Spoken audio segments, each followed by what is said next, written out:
तो चलिए बढ़ते हैं आज की कहानी की ओर।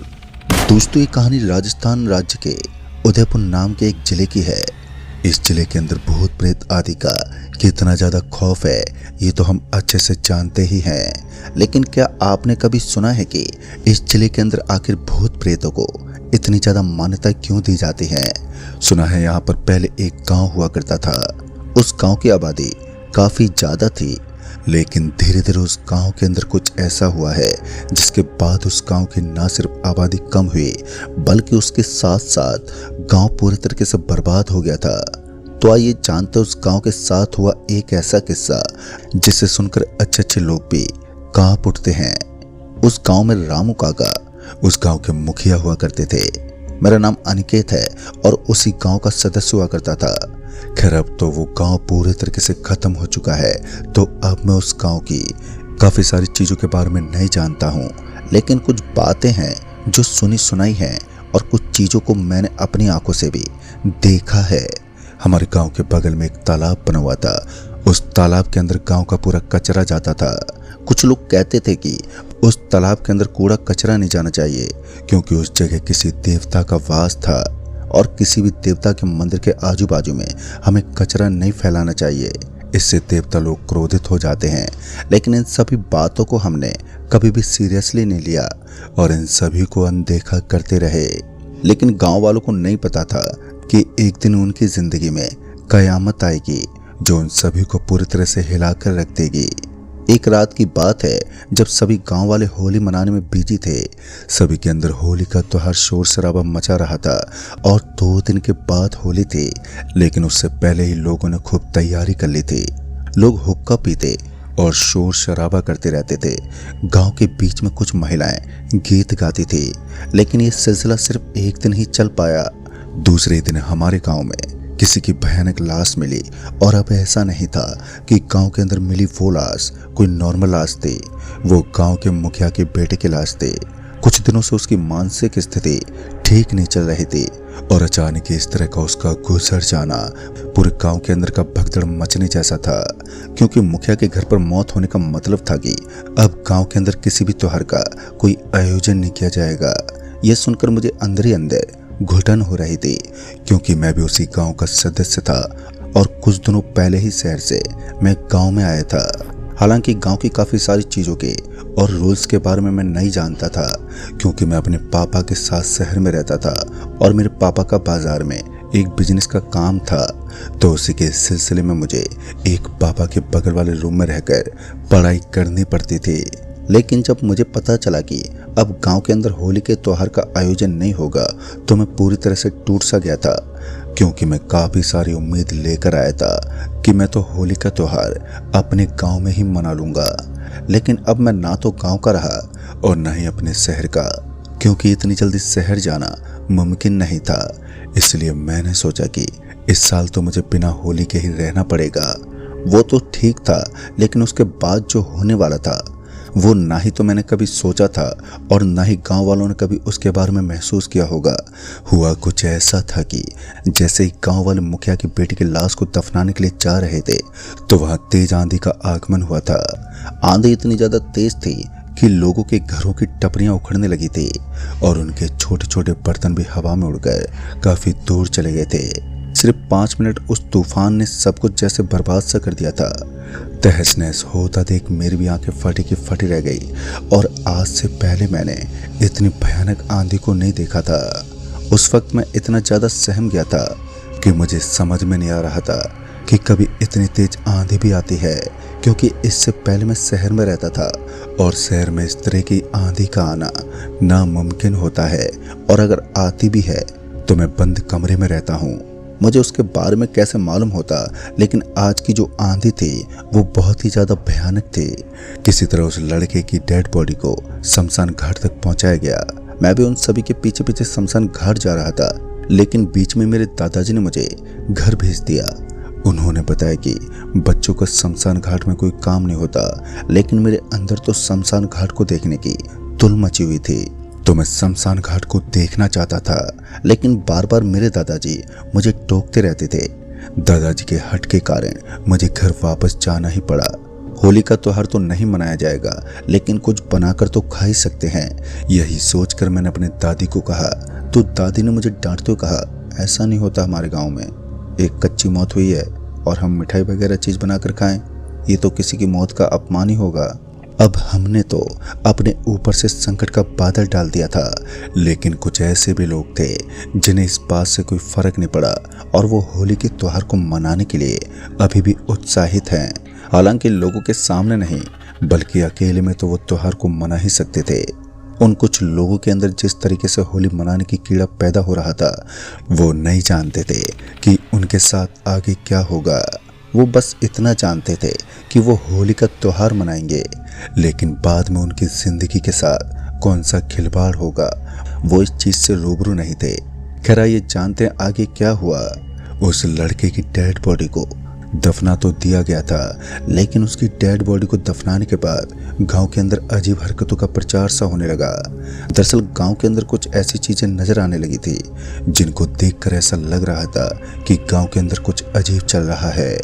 कहीं पर किसी को किसी का कटा हुआ हाथ मिल जाता, तो किसी को किसी आदमी की मरी हुई लाश मिल जाती। समझ में नहीं आ रहा था कि हो क्या रहा है। एक दिन तो ऐसा चलता रहा, लेकिन जब होली वाला दिन आया तब गांव में एक कयामत आई। हुआ कुछ ऐसा था कि रात को जब सभी घर एकदम से सुनसान पड़े थे, तब कहीं ना कहीं से भोजन की खुशबू आने लगी और ये बात बिल्कुल तय थी कि गांव के अंदर कोई तो था जो त्योहार मना रहा था। अब गांव का मुखिया भी कुछ बोल नहीं सकता था, क्योंकि उनके घर पर शौक का माहौल था, तो उसने भी ज्यादा ध्यान नहीं दिया। लेकिन ये मिठाई की सुगंध बहुत ही जल्दी गांव को तबाह करने वाली थी। गांव में रहने वाले एक आदमी ने इस चीज की छानबीन करना शुरू कर दिया। पता नहीं उसके दिमाग में ऐसा क्या बैठ गया कि वो उस आदमी का पता लगाना चाहता था जिसने आज के दिन त्योहार मनाने की गंदी हरकत दिखाई थी। लेकिन सारे घरों के अंदर देखने के बाद भी वो कहीं नहीं मिल रहा था और तो और सारे घरों के अंदर से अब मिठाई की खुशबू आ रही थी, लेकिन किसी ने भी मिठाई जैसी चीज को अपने घर में दाखिला नहीं दिया था। फिर ये हो क्या रहा था। उसके बाद वो आदमी हमारे घर पर आया और उसने हमारे घर की भी तलाशी लेने की कोशिश की, लेकिन दादी माँ ने तो बता दिया था कि हम इतने गंदे लोग नहीं हैं जो किसी की मौत के शौक पर मिठाई बनाएं। हालांकि मैंने अपनी दादी माँ से कहा था कि हम मिठाई बना लेते हैं, लेकिन हमने तो ऐसा कुछ भी नहीं किया। फिर वो आदमी हमारे घर से भी बाहर निकल गया। पता नहीं क्यों, लेकिन इतनी गंदी हरकत करने वाला आखिर कौन होगा जिसके लिए छोटी सी बात होगी कि हमने मिठाई बनाकर क्या गलती की है। लेकिन वो नहीं जानता था कि गांव का मुखिया गांव के लिए कितने अच्छे अच्छे कर्म करता है। समझ में नहीं आ रहा था कि वो आदमी करना क्या चाहता है। रात को जो होने वाला था उसके बारे में कल्पना तक नहीं की जा सकती। दरअसल उसी रात को जब लोग अपने अपने घरों में चैन की नींद सो रहे थे, तभी मेरे घर वालों के कान में किसी के चीखने की आवाज आई। चीखने और चिल्लाने की आवाज इतनी ज्यादा थी कि इस आवाज को सुनकर ना सिर्फ मेरी आंख खुली, बल्कि सारे के सारे घर वाले एकदम से जाग उठे और उन्हें देखते ही मुझे लगा कि जरूर कुछ गड़बड़ हुई है। लिहाजा मैं उसी वक्त उठा और अपने दादाजी के साथ अपने घर से बाहर निकल गया। जैसे ही मैं अपने घर से बाहर निकला तो मैंने देखा कि बाहर की तरफ से कुछ लोग नजर आ रहे थे और जो भागते हमारे बगल वाले घर के पास जा रहे थे। उनके पीछे पीछे मैं और मेरे दादाजी और साथ ही मेरी दादी हम सभी उस घर की तरफ चल पड़े। जैसे हम उस घर के पास पहुंचे तो हमने देखा कि घर के ऊपर हमें कुछ नजर आ रहा था, जिसने अपने शरीर पर एकदम लाल रंग का लिबास पहना हुआ था। फिर पता नहीं पल भर में ही वो कहाँ गायब हो गया। हम सभी ये देखकर एकदम से चौंक गए थे कि यहाँ पर हो क्या रहा है। उसके बाद जैसे हम उस मकान के अंदर पहुंचे तो वहां की हालत देखकर हमारे पैरों तले जमीन खिसक गई। सभी का दिल दहल उठा। उस वक्त मैं इतना ज्यादा डर गया था कि मैं आपको बता नहीं सकता। फिर उसके बाद मेरे दादाजी ने मेरा हाथ पकड़ा और मुझे वहां से घर लेकर जाने लगे, क्योंकि उस मकान के अंदर खून खराबा हुआ था। उस मकान के चारों तरफ खून ही खून फैला हुआ था और ऐसा लग रहा था कि यहाँ पर किसी की लाश को काट काट कर नीचे फेंक दिया है। मुझे समझ में आ गया था कि अब यहाँ पर पुलिस कार्रवाई होगी। उसके बाद जब सुबह खबर आई तो हमें पता चला कि वो घर पूरी तरह से खाली हो गया है। उस घर के सारे लोग मर चुके हैं और ये सुनकर हमारे तो रोंगटे खड़े हो गए। क्योंकि ऐसा कैसे मुमकिन था। घर के सारे लोग ऐसे कैसे मर सकते हैं। कुछ लोगों ने बताया कि वो आपस में ही लड़कर मर गए थे, तो कुछ लोग कहते हैं कि एक काली शक्ति ने उनको मार दिया। अब इनमें से कौन सी बात में कितनी सच्चाई थी, इस बात का पता तो हमें भी नहीं चल पा रहा था। लेकिन अब हम इतना तो जान चुके थे कि हमारे आजू बाजू में किसी काली शक्ति का साया मंडरा रहा है और उससे हमें बचकर रहना है। लेकिन हमें इस बात को समझने में दिक्कत हो रही थी कि अचानक इस तरह की घटनाएं होना कोई आम बात नहीं होती। फिर ऐसा कैसे हुआ। हम सभी के दिमाग में अजीब से ख्याल थे, लेकिन किसी को भी समझ में नहीं आ रहा था कि आखिर यहाँ पर चल क्या रहा है। फिर उसके बाद वहां पर पुलिस कार्रवाई हुई, लेकिन ताजुब की बात तो ये थी कि पुलिस एक भी सबूत का पता नहीं लगा पाई। और ये देखकर गांव के सारे लोग पूरी तरह से हैरान हो गए थे, क्योंकि कोई खूनी इतना ज्यादा चालाक कैसे हो सकता है कि किसी चीज के बारे में एक भी सबूत ना छोड़े जिसने वो कांड किया है। हम सभी की समझ से ये बात बाहर थी, लेकिन उसके बाद जब हमने इस बात के बारे में और भी ज्यादा जानने की कोशिश की तो पुलिस वालों से पता चला कि खूनी आदमी बहुत ही ज्यादा चालाक है और ऐसा मामला उन्हें पहली बार मिला है जब बंद घर के अंदर कोई मर्डर हुआ है और यहाँ तक कि उन्हें कोई सबूत नहीं मिला। और तो और सीसीटीवी कैमरे के अंदर भी कोई रिकॉर्डिंग दिखाई नहीं दे रही थी, लेकिन हमें उस घर के अंदर तो क्रिमिनल नजर आया था। क्या वो हकीकत में ही क्रिमिनल था या फिर कुछ और, ये सभी बातें हमें समझने में दिक्कत दे रही थी। उसके बाद गांव वाले सभी लोग एक जगह पर आकर बैठ गए और अब गांव के अंदर एक मीटिंग रखी गई थी। मीटिंग के अंदर जो चर्चा हुई, लेकिन कोई भी इस बात को समझ नहीं पाया कि आखिर ये सब हुआ तो हुआ कैसे। खैर उनमें से कोई नहीं जानता था कि अभी तो ये सिर्फ शुरुआत हुई है, बल्कि डर और खौफ की असली रात तो अभी आनी बाकी है। वो एक ऐसी रात थी जिस रात सभी के घरों में तबाही मच गई थी। डर के मारे सारे के सारे लोगों के अंदर दहशत फैल गई थी और धीरे धीरे गांव वालों ने उस गांव को अलविदा कहना स्टार्ट कर दिया। उस रात क्या हुआ था तो आइए जानते इसके बारे में। धीरे धीरे सारी चीजें एकदम से नॉर्मल होने लगी और 10 दिन तक गांव के अंदर खामोशी पसरी रही, मगर वो खामोशी तूफान के पहले का सन्नाटा थी। ये वही सन्नाटा था जो सभी गांव वालों को हैरान करने वाला था। फिर उसके बाद धीरे धीरे सारी चीजें एकदम नॉर्मल होने लगी और ऐसा लग रहा था कि अब सब कुछ फिर से सही हो जाएगा। लेकिन इंतजार की उन घड़ियों ने डर और खौफ को एक बार फिर से पहाड़ के रूप में खड़ा कर दिया। वो अमावस्या की रात थी जब गांव के अंदर पूरे तरीके से सन्नाटा पसरा हुआ था और गांव का कोई भी इंसान अपने घर से कदम बाहर नहीं पटक सकता था। अमावस्या की रात को इतना ज्यादा डरावना माना जाता था कि गांव के सारे लोग इस नाम से भी खौफ खाते थे। और ऊपर से तो इन दिनों तो गांव के अंदर कुछ ज्यादा ही दहशत फैली हुई थी। तो अमावस्या की रात को अपने घर से बाहर निकलने की हिम्मत भला आखिर किस इंसान में होगी। सच कहूं तो मुझे अभी भी अमावस्या जैसी रात पर बिल्कुल भी विश्वास नहीं था। लेकिन उस रात ना सिर्फ मैं अपने घर से बाहर निकला, बल्कि सारे गांव वालों को उस काली छाया ने बाहर निकलने पर मजबूर कर दिया। तो हुआ कुछ ऐसा था कि सभी लोग अपने घर पर आराम कर रहे थे। रात के यहीं कुछ 10 बज रहे होंगे। ऊपर से चारों तरफ कोहरा छाया हुआ था, तो ऐसे माहौल में आजू बाजू में कोई भी चीज नजर नहीं आ रही थी। फिर उसके बाद हमें ऐसा लगा कि हमारे घर के बाहर कोई चीज जोर से टकराई है, जिस कारण मैं और दादाजी और दादी हम तीनों जल्दी से घर से बाहर निकले। और जैसे हम तीनों अपने घर से बाहर निकले तो हमने देखा कि बाहर की तरफ हमें कुछ नजर आ रहा था। ऐसा लग रहा था कि वहां कोई गाड़ी पलटी खा गई है। उसे देखते हम सभी एकदम से उसे देखने लगे। उसके बाद हम जैसे पलटी खाई हुई चीज की तरफ बढ़ने लगे तो अचानक ही वहां पर सफेद सफेद कुछ नजर आया और अब ऐसा लग रहा था जैसे कि वहां पर कुछ बड़ा होने वाला है। मैं और दादाजी उस चीज को देख ही रहे थे कि तभी दादी ने मेरा हाथ पकड़ा और वो मुझे जल्दी से अपने घर ले आई। मुझे नहीं पता दादी ने ऐसा क्यों किया, लेकिन दादाजी अब अकेले बाहर रह गए थे। शायद दादाजी ने ही दादी को इशारों से समझाया होगा कि वो मुझे घर के अंदर ले जाए, और दादी ने ऐसा ही किया। अब मैं और दादी तो घर के अंदर आ गए थे, लेकिन गांव के काफी सारे लोग अपने अपने घर से बाहर हो चुके थे। ऊपर से सफेद रंग की वो परछाइयां अभी भी घर के बाहर मंडरा रही थी, जिनके अंदर से एक अजीब सी आवाज आ रही थी। तभी हमें ऐसा लगा कि गांव के अंदर कोई पागल घुस गया है। दरअसल वो काफी जोर जोर से चिल्ला रहा था और उसकी हरकतें भी किसी दिमाग वाली प्रॉब्लम की तरह थी। इसी बीच मुझे किसी के चिल्लाने की आवाज आई। पहले तो मुझे सिर्फ एक ही आवाज सुनाई दी थी, लेकिन उसके बाद आवाज की भरमार इतनी ज्यादा हो गई कि चारों तरफ मुझे यही आवाज सुनाई देने लगी। जैसे जैसे मेरे कानों के अंदर ये आवाज सुनाई दे रही थी, तो वैसे वैसे मुझे बहुत ही ज्यादा डर लग रहा था। अब मुझे ये समझ में नहीं आ रहा था कि अब मैं करूं तो करूं क्या, क्योंकि यह आवाज मेरे कान में बहुत ही ज्यादा तेजी से आ रही थी। उसके बाद दादी ने मुझे एकदम से खाट के ऊपर सुला दिया और उस वक्त मुझे आसानी से नींद भी आ गई। पता नहीं ऐसा क्यों हुआ, लेकिन फिर दादाजी ने बताया कि जब वो अपने घर से बाहर निकले थे तो उन्होंने ही दादी को इशारा करके घर के अंदर भेज दिया था। तो दोस्तों, आगे की कहानी मैं आपको दादाजी की तरफ से बताऊंगा कि उन्होंने ऐसा क्या देखा जिसके बाद लोगों में दहशत मच गई। दरअसल दादाजी जैसे अपने मकान से बाहर निकले थे तो उन्हें सामने की तरफ दो टीले नजर आ रहे थे, जिसके ऊपर कुछ कपड़ा जैसा लपेटा हुआ था।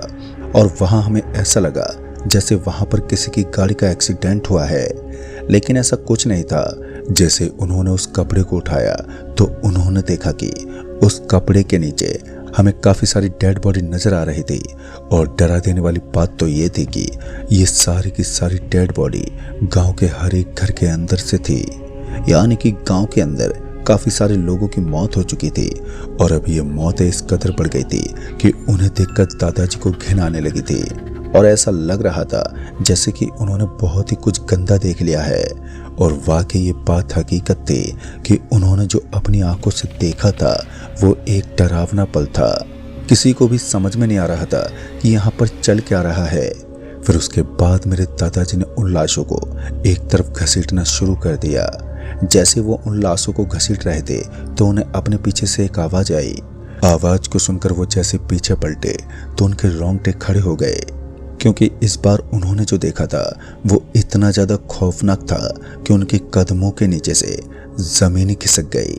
दरअसल उन्होंने देखा कि उनके पीछे की तरफ एक लड़का खड़ा हुआ नजर आया था, और ये लड़का वही लड़का था जो हमारे गांव के मुखिया का बेटा था, यानी कि जिसकी मौत हो चुकी थी और उसे दिमागी प्रॉब्लम भी थी। दादाजी उस वक्त समझ गए थे कि उनके ऊपर किसी आत्मा का साया है और अब वो आसानी से नहीं बचने वाले। कहीं ना कहीं ये पूरी तरह से पक्का हो गया था कि ये आत्मा अब दादाजी को भी मार देगी। लेकिन तभी वहां पर कुछ और लोग भी पहुंच गए, लेकिन वो आत्मा इस कदर अपना कहर बरपा रही थी कि काफी सारे लोगों के आने के बावजूद भी वो अपने भयानक और क्रोधित रूप में नजर आ रही थी। उसके शरीर को देखकर ये अनुमान लगाया जा सकता था कि अब वो क्या करने वाली है। तभी उसने अपने आकार को एकदम से बढ़ाना शुरू कर दिया और फिर उसके पीछे पीछे बिल्कुल उसी की तरह दिखने वाली कई और आत्माएं नजर आने लगी, जिनके चेहरे से खून टपक रहा था और वो किसी पागल की तरह बर्ताव कर रही थी। ऐसा लग रहा था कि वो सभी खून की प्यासी हैं और वो खून पीने के लिए दादाजी की ओर बढ़ रहे थे। दादाजी के साथ साथ वो सभी लोग अपने पीछे पीछे खिसकने लगे। अब उन्हें समझ में आ गया था कि यह कोई मामूली इंसान नहीं है, बल्कि एक आत्मा है और इससे बचकर भागना ही ठीक होगा। तभी दादाजी के सामने उस आत्मा ने एक आदमी को पकड़ लिया और उसे दो भागों में बांट दिया। वो इतना डरावना दृश्य था कि दादाजी की जुबान से कोई आवाज बाहर ही नहीं निकल रही थी। वो हकलाते हुए एकदम से चिल्लाए और फिर जोर से वहां से भागने का इशारा करने लगे। लेकिन आज अमावस्या की रात थी और उस रात को आत्माओं के साए से बचकर निकलना अब इतना आसान भी नहीं होता, क्योंकि उस रात को बुरी शक्तियों की ताकत डबल हो जाती है। दादाजी के साथ साथ कुछ और लोग भी वहां से सरपट भागने लगे। उसके बाद दादाजी बताते हैं कि वो इतनी तेज गति से भाग रहे थे कि उन्होंने एक बार भी पीछे मुड़कर नहीं देखा, और फिर वो सभी तेज गति से भागते उस गांव से बाहर तक निकल गए थे। लेकिन जब वो गांव से बाहर निकले तो उनके ऊपर संकट के बादल और भी ज्यादा गहरे हो चुके थे, क्योंकि उन्हें अपने सामने की तरफ एक सुनसान रास्ता नजर आ रहा था और ये सुनसान रास्ता गांव का सबसे वीरान रास्ता था, जहां से गुजरने वाला हर एक शख्स डर के मारे कांप जाता था, क्योंकि उस रास्ते के अंदर लोगों की चहलकदमी बहुत ही ज्यादा कम रहती थी और ऊपर से उस रास्ते के अंदर एक अजीब सा डर बैठा हुआ रहता था। सभी लोग उस रास्ते को काफी ज्यादा डरावना मानते थे। दादाजी भी उस रास्ते को पार करना नहीं चाहते थे, लेकिन जब उन्होंने अपने पीछे मुड़कर देखा तो उन्होंने पाया कि चुड़ैल का वो झुंड अभी भी उनके पीछे पीछे भाग रहा था और उस भयंकर झुंड की वजह से दादाजी के शरीर में कपकपी छूट चुकी थी। कुछ देर के बाद वो सभी भागते हुए सड़क के ऊपर पहुंच गए और अब सड़क के ऊपर पहुंचते पहुंचते उनमें से काफी सारे लोग गायब हो चुके थे, यानी कि उन आत्माओं ने उन सभी लोगों को एकदम से उठा लिया था और वो उन्हें अपने साथ ले गए। ये बात तो बिल्कुल तय हो चुकी थी कि अगर वो गलती से भी उस झुंड से भिड़ गए तो फिर उनका मरना बिल्कुल पक्का था। लेकिन उसके बाद दादाजी किसी तरह रास्ते पर भागते हुए सामने की तरफ नजर आने वाले एक बड़े से घर के पास पहुंचे तो उन्होंने देखा कि वहां कोई मकान नहीं था, बल्कि एक पुरानी फैक्ट्री थी। उस पुरानी फैक्ट्री के अंदर जाने का वो गुप्त रास्ता भी वो जानते थे, लिहाजा उन्होंने अपने सभी साथियों को अपने साथ बुला लिया। उन्होंने जब पीछे मुड़कर देखा तो अब उन्हें पीछे कोई भी नजर नहीं आ रहा था। उस अंधेरी रात में सामने की तरफ देख पाना कितना ज्यादा मुश्किल होता है, ये तो वही जान सकता है जो उस रात में भटका हो। सफेद रंग की कोई चीज तो नजर आ जाती थी, लेकिन इसके बाद और कुछ भी नजर नहीं आता था, जिस वजह से उन्हें सफेद रंग की एक पानी की टंकी नजर आई। वो सभी उस पानी की टंकी के पीछे जाकर बैठ गए और ऊपर से उनके हाथ पैर भी कांप रहे थे, तो उन्हें बहुत ही ज्यादा तकलीफ भी हो रही थी। किसी तरह वो 1.5 या 2 घंटे तक वहीं पर बैठे रहे और फिर तब जाकर उन्हें थोड़ा बहुत ठीक महसूस होने लगा। सारी चीजें गांव के अंदर इस कदर बिगड़ गई थी कि कोई भी इन चीजों को समझ ही नहीं पा रहा था। सारे आदमी अपने परिवार को गांव में अकेला छोड़कर यहाँ तक पहुंच गए थे। टेंशन तो सभी को ही हो रही थी, लेकिन सामने अपनी मौत नजर आ रही थी, जिस वजह से बच पाना भी बहुत ज्यादा मुश्किल हो रहा था। फिर उसके बाद दादाजी और उनके साथियों ने पूरी रात वहीं पर बिता दी, लेकिन जैसे ही सुबह हुई वो अपने गांव में पहुंचे तो उन्होंने देखा कि गांव के अंदर काफी बुरी तरह दहशत फैली हुई थी। लोग बुरी तरह विलाप कर रहे थे और अब वो गांव उजड़ चुका था। गांव में काफी ज्यादा लोगों की मौत हुई थी। दोस्तों, ये कहानी आज भी उस कस्बे की सबसे डरावनी दास्तां है और उस कस्बे में रहने वाला हर इंसान उस गांव के नाम से घबरा जाता है। लेकिन अच्छी बात तो ये थी कि उस दिन हमारे साथ ऐसा कुछ नहीं हुआ जो कि बाकी लोगों के साथ हुआ था, यानी कि हमारा पूरा परिवार बच गया और उस दिन के बाद हमने उस गांव को हमेशा हमेशा के खातिर वहीं पर छोड़ दिया और अब हम सभी शहर में रहते हैं। तो दोस्तों, इस कहानी में बस इतना ही। कहानी आपको पसंद आई हो तो वीडियो को लाइक शेयर जरूर कर दें और साथ ही हमें नीचे कमेंट बॉक्स में जरूर बताएं। जल्द ही मिलूंगा ऐसी एक और नई कहानी के साथ। तब तक के लिए बाय एंड टेक केयर।